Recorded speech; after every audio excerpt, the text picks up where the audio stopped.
Hello everyone. आज की इस क्लास में राजस्थान असिस्टेंट प्रोफेसर एग्ज़ाम के लिए समाजशास्त्र के महत्वपूर्ण प्रश्नों पर चर्चा करने वाले हैं। एंड ये specially Rajasthan assistant professor exam के लिए 500 प्रश्नों की सीरीज़ चलाई गई थी, जो कि आज कंप्लीट हो जाएगी। एंड क्लास स्टार्ट हो इससे पहले आप सभी इस वीडियो को ज़्यादा से ज़्यादा लोगों के साथ शेयर भी ज़रूर कर दीजिए। अगर आप नेट, JRF, PGT, GIC या फिर असिस्टेंट प्रोफेसर एग्ज़ाम की तैयारी कर रहे हैं सोशियोलॉजी से, तो इस चैनल के साथ जुड़कर यहाँ से आप अपनी स्टडी को कंप्लीट कर सकते हैं।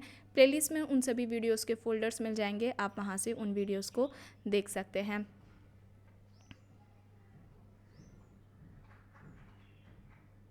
एंड इससे संबंधित भी फोल्डर बना दिया गया है राजस्थान असिस्टेंट प्रोफेसर के नाम से। तो जितने भी लोग पहली बार इस क्लास को देख रहे हैं, वे सभी प्लेलिस्ट में फोल्डर से चेक कर सारी क्लासेस देख सकते हैं। एंड एक इन्फॉर्मेशन है Bihar state and Bihar PGT exam से रिलेटेड क्लासेस को लेकर के, जो कि सोशियोलॉजी की शुरू की गई हैं। ये मेंबरशिप की क्लासेस रहने वाली है। एंड इन क्लासेस में आपको टोटल 1000 प्रश्नों को कराया जाएगा। याद रखिए, टोटल प्रश्नों की जो संख्या है वो 1000 है। साथ ही क्लास में इम्पॉर्टेंट फैक्ट्स के अलावा भी जो इम्पॉर्टेंट टॉपिक्स रहने वाले हैं आपके एग्ज़ाम से रिलेटेड, उनके भी जो नोट्स हैं वो भी आपको PDF के रूप में प्रोवाइड कराए जाएंगे। एंड ये रिकॉर्डेड क्लासेस रहने वाली है, इस बात का आप ध्यान रखिएगा। और 1 मई से, ठीक है, 1 मई से क्लासेस शुरू हो चुकी हैं। एंड इस मेंबरशिप की जो वैलिडिटी है वो 1 महीने रखी गई है। इस मेंबरशिप की क्लास के लिए आपको पे करना होगा 599, ठीक है। ये इसके जो फ़ीस रखी गई है 599 रखी गई है मेंबरशिप की क्लासेस को लेकर। ये वही क्लासेस ज्वाइन कर पाएंगे जिन्होंने मेंबरशिप ली है। कैसे ज्वाइन करनी है? जब आप चैनल को विज़िट करते हैं गोल टू सक्सेस पर, तो जहाँ पर सब्सक्राइब लिखा होता है वहाँ पर जस्ट उसके बगल में एक ऑप्शन आपको ज्वाइन का दिखेगा। जब आप उस ज्वाइन पर क्लिक करेंगे तो सारा प्रोसेस आपको वहीं पर पता चल जाएगा। तो जल्द से जल्द इस क्लास को, ये जो मेंबरशिप की जो क्लासेस हैं, उन्हें ज़रूर ज्वाइन कर लीजिए। एंड ये इन्फॉर्मेशन भी आप ज़्यादा से ज़्यादा लोगों के साथ शेयर भी ज़रूर कर दीजिए।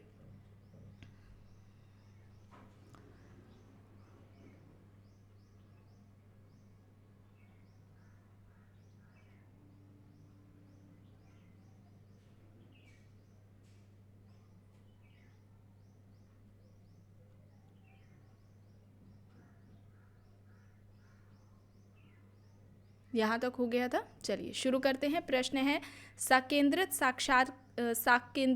साक्षात्कार की पद्धति का सर्वप्रथम प्रयोग किसने किया?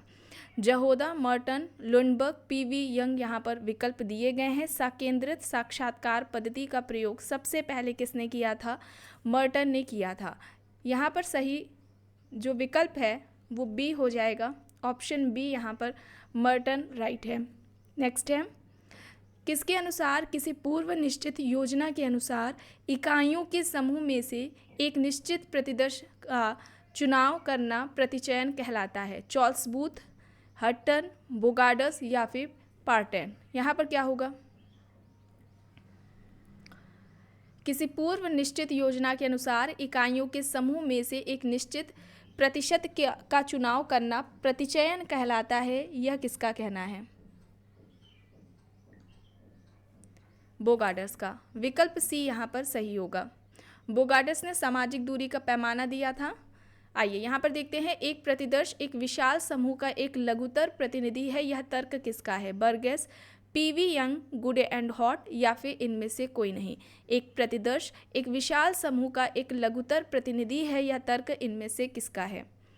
गुडे एंड हॉट। विकल्प C यहाँ पर सही हो जाएगा।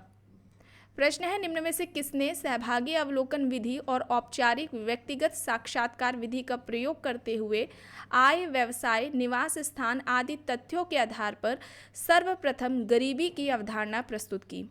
Karl Marx, Smith, John Howard, Charles Booth यहाँ पर विकल्प दिए गए हैं। ध्यान रखिएगा, सहभागी अवलोकन विधि और औपचारिक व्यक्तिगत साक्षात्कार विधि का प्रयोग करते हुए आधार कौन सा है? आय, व्यवसाय, निवास स्थान आदि तथ्यों के आधार पर सबसे पहले गरीबी की अवधारणा किसने दी थी? सही यहाँ पर चार्ल्स बूथ है। D यहाँ पर सही हो जाएगा। किसके अनुसार वैयक्तिक अध्ययन विधि गुणात्मक विश्लेषण का एक रूप है जिसके द्वारा एक व्यक्ति, एक घटना या एक संस्था का अत्यधिक सतर्कता से सर्वज्ञ अध्ययन किया जाता है। विकल्प में है P V Young, Biesanz and Biesanz, Charles Booth या फिर इनमें से कोई नहीं। Biesanz and Biesanz, option B यहाँ पर सही हो जाएगा। प्रश्न है व्यवस्थित रूप में देखने की प्रक्रिया अवलोकन कहलाती है, यह कहना है। वुल्फ, मोजर, पीवी यंग, लिंड यहाँ पर विकल्प दिए गए हैं। व्यवस्थित रूप में देखने की प्रक्रिया अवलोकन कहलाती है, यह इनमें से किसका कहना है? सही यहाँ पर हो जाएगा पीवी यंग। पीवी यंग, विकल्प सी यहाँ पर सही होगा।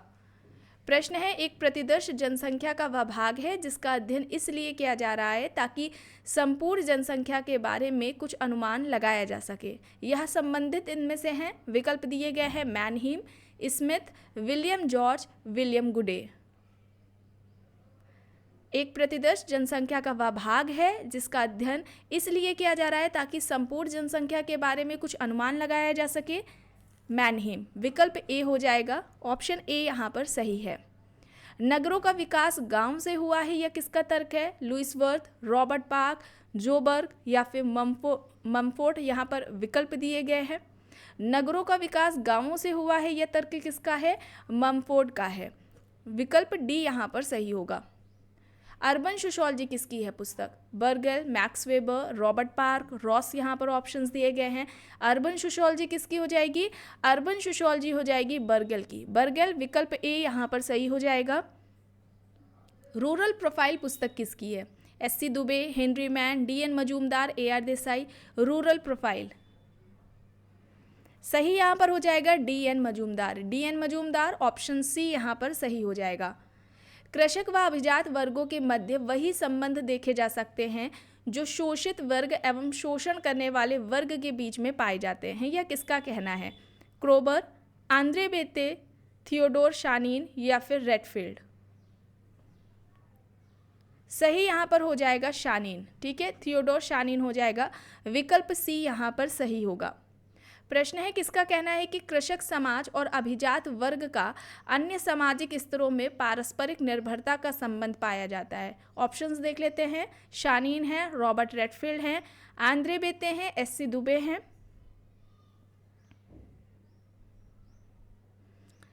रॉबर्ट रेडफील्ड यहाँ पर होगा। रॉबर्ट रेडफील्ड ने कृषक समाज की अवधारणा दी थी, याद रखिएगा। रॉबर्ट रेडफील्ड ने कृषक समाज की अवधारणा दी थी। कृषक समाज को इन्होंने, रॉबर्ट रेडफील्ड ने अवशिष्ट समाज कहा था। ठीक है, अवशिष्ट समाज इन्होंने कहा था।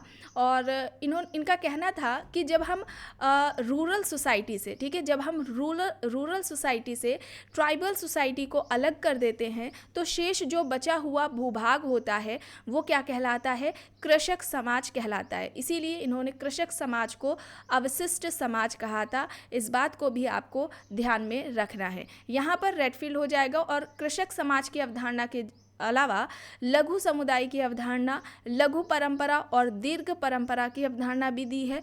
लोक समाज और लोक संस्कृति की भी अवधारणा रॉबर्ट रेडफील्ड ने दी है। चलिए आगे चलते हैं। प्रश्न है संस्था कुछ आदर्श नियमों का संग्रह है, यह कहना है समनर, एडरसन, कूले, स्पेंसर। यहाँ पर ऑप्शंस दिए गए हैं। संस्था कुछ आदर्श नियमों का संग्रह है, यह किसका कहना है? विकल्प यहाँ पर क्या हो जाएगा? एडरसन हो जाएगा। एडरसन, विकल्प बी यहाँ पर सही हो जाएगा। संस्था कुछ आदर्श नियमों का संग्रह है, ये एडरसन का कहना है। संस्था के विकास की अवधारणा किसने दी थी? समनर ने दी थी। ठीक है, संस्था के विकास की अवधारणा समनर ने दी थी। संस्थाकरण की अवधारणा हो जाएगी पार्सन्स की, और द्वितीयक संस्था की भी अवधारणा पार्सन्स ने दी है। जबकि संपूर्ण संस्था या समग्र संस्था, जिसे टोटल इंस्टीट्यूशन कहा जाता है, ये कॉन्सेप्ट हो जाएगा गॉफमैन का। ठीक है, तो कंफ्यूज मत होइएगा। चलिए आगे चलते हैं। प्रश्न है किसने सामाजिक अंतरक्रिया के 3 प्रकार बताए?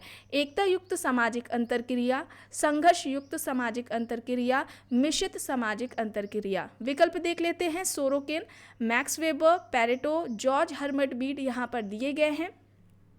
सामाजिक अंतरक्रिया के ये 3 प्रकार बताए हैं सोरोकिन ने। सोरोकिन, विकल्प ए यहाँ पर सही हो जाएगा। ठीक है, सोरोकिन ने सामाजिक परिवर्तन का सांस्कृतिक गत्यात्मकता का सिद्धांत दिया था और इसके अलावा सबसे पहले सामाजिक गतिशीलता की बात सोरोकिन ने की थी अपनी पुस्तक सोशल मोबिलिटी में, और ये पुस्तक 1927 में आती है। चलिए आगे चलते हैं। प्रश्न है, किसने आधुनिकता को विनाश और विध्वंस का समाज कहा है?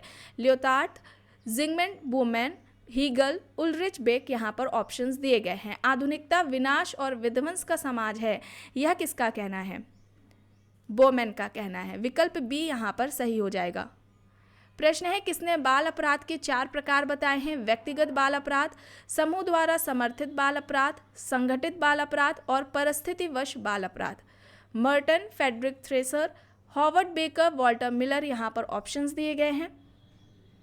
बाल अपराध के ये 4 प्रकार बताए हैं हॉवर्ड बेकर ने, सी यहाँ पर सही होगा। प्रश्न है, द पावर स्ट्रक्चर पुस्तक है C Wright Mills, Max Weber, Robert Hull और Arnold M Rose. The power structure किसकी हो जाएगी? द पावर स्ट्रक्चर और नॉर्ट एमरोज की हो जाएगी। ऑप्शन डी यहाँ पर सही होगा। प्रश्न है, कृषक और ग्रामीण समाज लगभग पर्यायवाची हैं, यह तर्क है? Robert Redfield, T L. Smith, S C. Dube, B R. Chauhan. कृषक और ग्रामीण समाज लगभग पर्यायवाची हैं, यह तर्क इनमें से किसका है? सही विकल्प यहाँ हो जाएगा टी.एल. स्मिथ। टी.एल. स्मिथ ऑप्शन बी यहाँ पर सही हो जाएगा। कृषक समाज और ग्रामीण समाज और इसके अलावा नगरीय समाज को कंप्लीट कराया जा चुका है, जिसका आपको प्लेलिस्ट में फोल्डर मिल जाएगा, वहाँ से इससे संबंधित सारे क्लासेस आप देख सकते हैं। आइए यहाँ पर देखते हैं। प्रश्न है, किसके अनुसार परंपरा और आधुनिकता को अंतरक्रिया के माध्यम से समझा जाना चाहिए? Yogendra Singh, M.N.. Srinivas, SC. Dubey, मैकिम merit. यहाँ पर विकल्प दिए गए हैं, इनमें से किसका कहना है कि परंपरा और आधुनिकता को अंतरक्रिया के जरिए हम समझ सकते हैं या समझा जा सकता है इसे? यहाँ पर ये कहना मैकिम मेरिट का है। मैकिम मेरिट, विकल्प डी यहाँ पर सही हो जाएगा। प्रश्न है, निम्न में से कौन आधुनिकता विरोधी हैं जिनका तर्क है कि हर वस्तु में द्वंद्व है और यही द्वंद्व परंपरा और आधुनिकता में भी है? डी.पी. मुखर्जी, एम.एन. श्रीनिवास, हेबरमास, बोर्डियो यहाँ पर ऑप्शंस दिए गए हैं। इनमें से कौन आधुनिकता विरोधी हैं जिनका कहना है कि हर वस्तु में द्वंद्व होता है और ये द्वंद्व हमें परंपरा और आधुनिकता में भी देखने को मिलता है? ये कहना डुजर्टी प्रसाद मुखर्जी का है। विकल्प यहाँ पर ए सही हो जाएगा। ठीक है, विकल्प ए यहाँ पर सही हो जाएगा। डुजर्टी प्रसाद मुखर्जी ने समाजशास्त्र को कहा था कि समाजशास्त्र परंपराओं का अध्ययन करता है। इनका कहना था कि अगर हमें भारतीय समाज का अध्ययन करना है तो हमें इसके लिए भारतीय परंपराओं का अध्ययन करना होगा, और 3 तरह की परंपराओं की बात की थी, प्राथमिक परंपरा, द्वितीयक और तृतीयक परंपरा। चलिए आगे चलते हैं। प्रश्न है, द साइंस ऑफ कल्चर पुस्तक किसकी है? The science of culture options दिए गए हैं Tylor, Leslie White, Wissler, Fried. The science of culture किसकी हो जाएगी? लेस्ली वाइट की हो जाएगी। विकल्प बी यहाँ पर सही हो जाएगा। प्रश्न है, पूंजीवाद का विकास और विस्तार ही वैश्वीकरण है, या कहना है Anthony Wallace, Anthony Giddens, Dipankar Gupta, Wallerstein. पूंजीवाद का विकास और विस्तार ही वैश्वीकरण कहलाता है, ग्लोबलाइजेशन कहलाता है, या किसका कहना है? वॉलस्टीन का। वॉलस्टीन, डी यहाँ पर सही हो जाएगा। आइए यहाँ पर देखना है, बताना है कौन सा विकल्प सही है। टाइलर के अनुसार संस्कृति व समग्र जटिलता है जिसमें ज्ञान, विश्वास, कला, आचार, कानून और ऐसी ही अन्य क्षमताओं एवं आदतों का समावेश है जो मनुष्य समाज का सदस्य होने के नाते प्राप्त करता है। हर्शकोविट्स संस्कृति को पर्यावरण का मानव निर्मित भाग कहते हैं। हॉबेल संस्कृति को प्राणीशास्त्रीय विरासत का परिणाम नहीं मानते। उनके अनुसार संस्कृति सीखे हुए व्यवहार प्रतिमानों का कुल योग्य है, या फिर उपयुक्त सभी सही हैं। यहाँ पर ये सभी सही हो जाएंगे। ऑप्शन डी यहाँ पर सही होगा। प्रश्न है, रेडफील्ड ने कृषक समाज को किस श्रेणी के अंतर्गत रखा? अविशिष्ट समाज, विशिष्ट श्रेणी, अति विशिष्ट श्रेणी, या फिर इनमें से कोई नहीं? रॉबर्ट रेडफील्ड ने कृषक समाज को किस श्रेणी के अंतर्गत रखा है? अविशिष्ट श्रेणी। ठीक है, रेडफील्ड ने कृषक समाज को क्या कहा था? अवशिष्ट समाज कहा था। इन्होंने कहा था जब हम रूरल सोसाइटी से ट्राइबल सोसाइटी को अलग कर देते हैं, ग्रामीण समाज से जब हम जनजातीय समाज को अलग कर देते हैं, तो जो शेष बचा हुआ भूभाग होता है वो कृषक समाज कहलाता है। ए यहाँ पर सही होगा।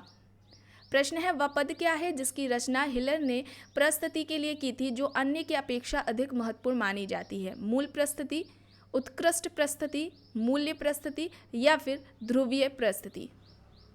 सही है यहाँ पर क्या होगा? एंड स्टेटस एंड रोल, प्रस्तुति और भूमिका, इस कॉन्सेप्ट को कंप्लीट कराया जा चुका है जिसका आपको फोल्डर मिल जाएगा चैनल के प्लेलिस्ट में। सबसे पहले बात की जाए प्रस्तुति भूमिका की, किसने बात की थी? रॉल्फ लिंटन ने की थी अपनी पुस्तक द स्टडी ऑफ मैन में। ठीक है, द स्टडी ऑफ मैन किसकी है? लिंटन की पुस्तक है। इस पुस्तक में लिंटन ने सबसे पहले प्रस्तुति और भूमिका इस अवधारणा पर विस्तृत तरीके से इन्होंने अध्ययन वर्णन किया है। और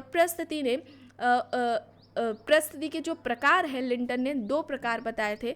प्रदत्त प्रस्तुति जो कि व्यक्ति को जन्म से ही मिल जाती है, जैसे कि जेंडर, एज, है ना। इसके अलावा कास्ट भी हो जाएगा। इसके अलावा दूसरी अर्जित प्रस्तुति जो कि व्यक्ति अपनी योग्यता से प्राप्त करता है। ये 2 प्रकार लिंटन ने बताए हैं, इसे भी आपको याद रखना है। और यहाँ पर सही होगा मूल प्रस्तुति। ठीक है, मूल प्रस्तुति हो जाएगा। ठीक है, हिलर का कहना था कि व्यक्ति की देखिए एकमात्र प्रस्तुति तो होती नहीं है, कुछ प्रस्तुति व्यक्ति जन्म से प्राप्त करता है और कुछ प्रस्तुति व्यक्ति अपनी योग्यता से प्राप्त करता है। जब सारी प्रस्तुतियों का जो योग्य है व्यक्ति की सभी प्रस्तुतियों में से एक ऐसी प्रस्तुति जिसके द्वारा वो समाज में जाना जाता है, उस प्रस्तुति को ही हिलर ने मूल्य प्रस्तुति कहा है। ठीक है, क्लियर? यहाँ पर ऑप्शन ए हो जाएगा सही। प्रश्न है concept of ritual in modern sociological theory किसकी है? SP Nagendra, SC Dubey, Fraser max weber, यहाँ पर ऑप्शंस दिए गए हैं। ये पुस्तक किसकी हो जाएगी? Concept of ritual in modern sociological theory SP Nagendra की है। ए यहाँ पर सही है। प्रश्न है विभाजित समाज की अवधारणा से संबंधित कौन है? यहाँ पर विभाजित समाज की अवधारणा किसने दी है? आंद्रे गोर्ज ने दी है। विकल्प डी यहाँ पर सही होगा। प्रश्न है भारतीय जजमानी व्यवस्था का अध्ययन करने वालों में प्रमुख कौन है? Oscar Lewis, Radhakamal Mukherjee, Rabindranath Neumeyer. भारतीय जजमानी व्यवस्था का अध्ययन करने वाले इनमें से कौन है? Oscar Levi's. आपने ज़्यादातर नाम सुना होगा विलियम वाइजर का। विलियम वाइजर ने सबसे पहले जजमानी व्यवस्था का अध्ययन किया था। सबसे पहले पूछा जाए तो विलियम वाइजर हो जाएंगे। इनका वाइजर का जो अध्ययन रहा है उत्तर प्रदेश के करीमपुर गांव पर रहा है। कहाँ पर? उत्तर प्रदेश के करीमपुर गांव पर अध्ययन करके विलियम वाइजर ने जजमानी व्यवस्था की या जजमानी प्रथा की अवधारणा दी थी। और इनका कहना था कि जो जजमानी व्यवस्था है, वाइजर का कहना था जजमानी व्यवस्था एक प्रकार्यात्मक संस्था है। ठीक है, प्रकार्यात्मक संस्था है। और ध्यान रखिएगा ऑस्कर लेविस ने जजमानी व्यवस्था को शोषणात्मक संस्था कहा है। ऑस्कर लेविस ने जजमानी व्यवस्था को शोषणात्मक संस्था कहा है। इनका कहना है कि इस व्यवस्था में जो उच्च जातियां होती हैं वे निम्न जातियों का शोषण करती हैं। बात की जाए जजमानी व्यवस्था की तो ये जाति व्यवस्था के अंतर्गत सामाजिक आर्थिक व्यवस्था है। जजमानी व्यवस्था कास्ट सिस्टम के अंतर्गत एक सामाजिक आर्थिक व्यवस्था में आती है। इसमें क्या होता है, विभिन्न जातियों के लोग संविदा यानी कि कॉन्ट्रैक्ट के माध्यम से अपनी सेवाओं वस्तुओं का आदान प्रदान करते हैं। कल के प्रश्न में इससे पहले वाली जो एक क्लास हुई थी उसमें संविदा ऑप्शन में भी था ना, तो ये क्या है, संविदा भी इसमें है। कॉन्ट्रैक्ट के जरिए क्या होता है, लोग एक दूसरे से अपनी सेवाएं वस्तुओं का आदान प्रदान करते हैं। अच्छा, जो वस्तुएं या सेवाएं लेती हैं उन्हें क्या कहा जाएगा? जजमान कहा जाएगा। और जो जातियां वस्तुएं या सेवाएं प्रदान करती हैं, दूसरों को देती हैं, तो उन्हें क्या कहा जाएगा? कमीन कहा जाएगा। ठीक है, तो ऐसे भी याद रखिएगा, प्रश्न इस तरीके से भी पूछ लिया जाता है। चलिए यहाँ पर देखते हैं, सामाजिक संघर्ष हमेशा विनाशकारी नहीं होता है बल्कि यह समन्वयी भूमिका निभाता है या विचार व्यक्त किया है। Louis Coser, Karl Marx, Blumer, Simmel यहाँ पर विकल्प दिए गए हैं। सामाजिक संघर्ष हमेशा विनाशकारी नहीं होता है बल्कि यह समन्वयी भूमिका भी निभाता है। यहाँ पर यह कहना कोजर का है। ठीक है, लुईस कोजर ने संघर्ष का प्रकार्यात्मक सिद्धांत दिया था। ठीक है, प्रकार्यात्मक सिद्धांत दिया था लुईस कोजर ने। और इन्होंने संघर्ष के जो प्रकार बताए थे, आंतरिक संघर्ष और बाह्य संघर्ष बताए हैं। वास्तविक संघर्ष और अवास्तविक संघर्ष की भी बात की है। संघर्ष के 2 स्वरूप की बात की जाए तो एक संगठनात्मक है और दूसरा विघटनात्मक है। किस पुस्तक में कोज़र ने अपना संघर्ष का सिद्धांत दिया है? बुक का नाम है the function of social conflict. Book का नाम क्या है? The function of social conflict है। यहाँ पर लुई कोज़र, ऑप्शन ए हो जाएगा सही।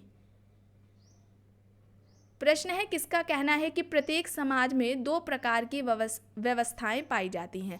आदर्शात्मक व्यवस्था और यथार्थ व्यवस्था। यहाँ पर ऑप्शंस दिए गए हैं। मैकेवर, कूले, किंग्सले डेविस, किम्बॉल यंग, यहाँ पर ऑप्शंस दिए गए हैं। सही क्या हो जाएगा?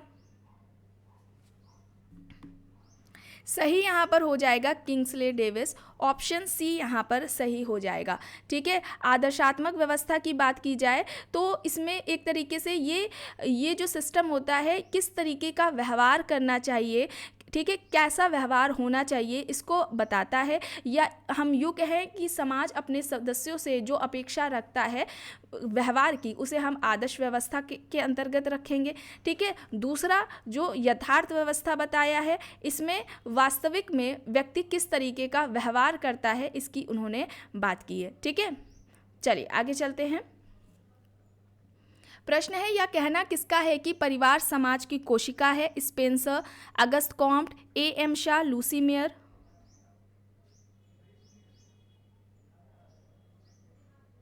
परिवार समाज की कोशिका है, यह किसका कहना है? Spencer, Auguste Comte, AM. Shah, Lucy mayor.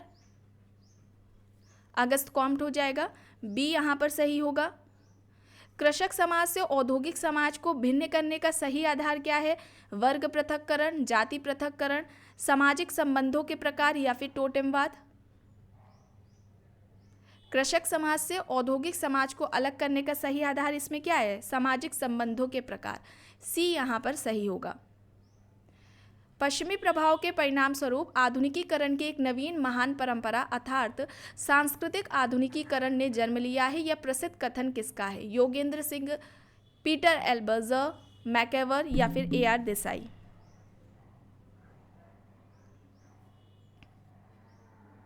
Yogendra Singh हो जाएगा, ऑप्शन ए यहाँ पर सही होगा।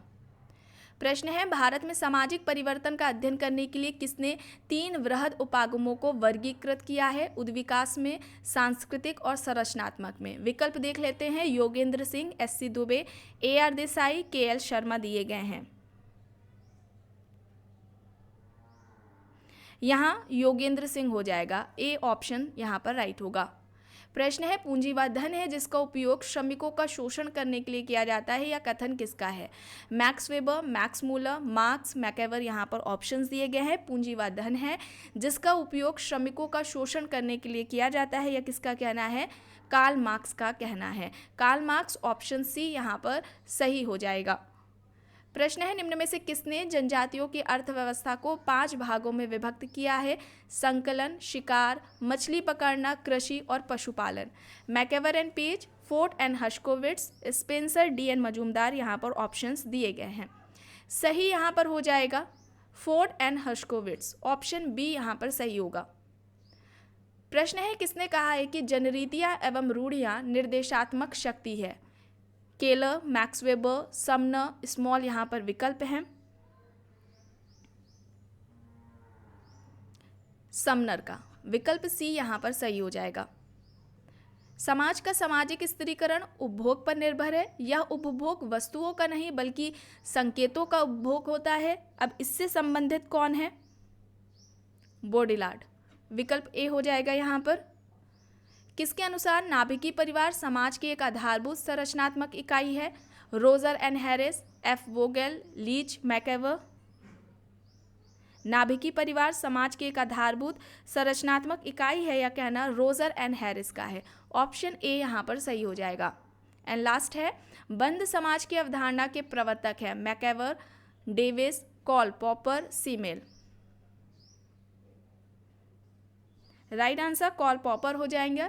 ठीक है, कॉल पॉपर, ऑप्शन सी यहाँ पर हो जाएगा। बंद और खुला समाज की बात कॉल पॉपर ने की है। तो आज की क्लास में बस इतना ही। आई होप ये आपको पसंद आई होगी। अगर पसंद आई है तो प्लीज़ लाइक करिएगा एंड कमेंट करके ज़रूर बताइएगा।